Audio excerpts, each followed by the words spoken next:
بدن اٹھتا نہیں ہے، 8 الارم لگائیں 10 الارم لگائیں، اٹھا نہیں جاتا صبح۔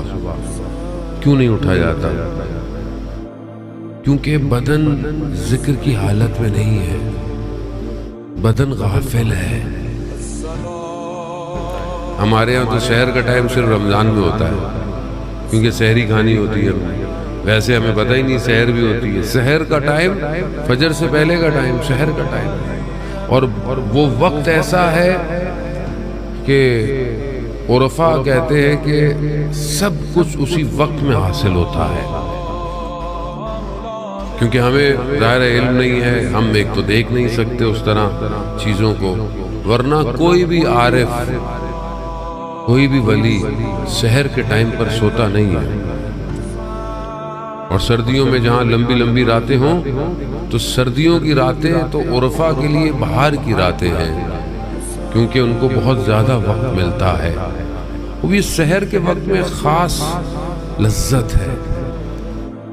میں جانے مطلب اگر انسان کو پتا ہو کہ اس وقت کی اہمیت کتنی ہے تو انسان اس وقت کا انتظار کرتا ہے، مس نہیں ہونے دیتا اس وقت کو۔ اب ہم کیسے اٹھیں مولانا صاحب؟ عزیزان محترم، چند آپشن ہے خالی۔ آپشن اے، جلدی سو جاؤ، جو کہ بہت مشکل ہے آج کل، جلدی کوئی بھی نہیں سوتا۔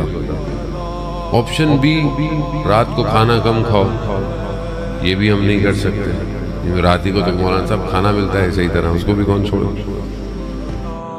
آپشن سی، ساری رات جاگتے رہو،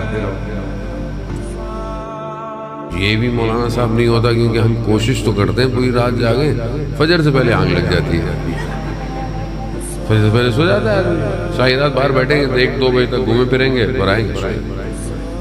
کیا کریں؟ کیسے اس وقت کو حاصل کریں؟ یہ سرمایہ ہے، یہ حسرت کھائے گا انسان جب قیامت والے دن کھڑا ہوگا کہ میں اپنی زندگی کے کیسے وقتوں میں سوتا رہا جب بٹ رہا تھا۔ جانے آیت اللہ کشمیری سے پوچھا آپ کہ کیا کیا جائے دین و دنیا اور آخرت کے لیے؟ انہوں نے کہا تمہیں اگر دنیا چاہیے تو بھی تہجد پڑھا کرو، اور اگر دین چاہیے تو بھی تہجد، اور اگر آخرت چاہیے تو بھی تہجد پڑھو۔ یعنی سحر میں اصل مسئلہ سحر میں بیداری کا ہے۔ خدا کو ہم کتنی نوافل پڑھ کے ہم خدا کو کیا دیں گے؟ خدا نے مخصوص اوقات رکھے ہوئے، اصل میں وہ وقت فرشتوں کی آمد و رفت کا وقت ہے، فرشتوں کی ڈیوٹیاں چینج ہو رہی ہیں۔ جو ایک ڈیوٹی سے جا رہا ہوتا ہے وہ دفتر میں لکھتا ہے کہ یہ جوان پروردگار تیری عبادت میں کھڑا ہوا تھا، دوسرا جب آ رہا ہوتا ہے وہ بھی فوراً ڈیوٹی پہ لکھ دیتا ہے کہ پروردگار جب میں ڈیوٹی پہ آیا یہ جوان عبادت میں کھڑا ہوا تھا۔ جب تک یہ دنیا کٹے گی نہیں یہ معاملہ جڑے گا نہیں۔ اب ہم تو یہاں رات کو عزیزان محترم اس لیے کہتے ہیں کہ رات کو کھانا کم کھائیں۔ کیوں کھائیں؟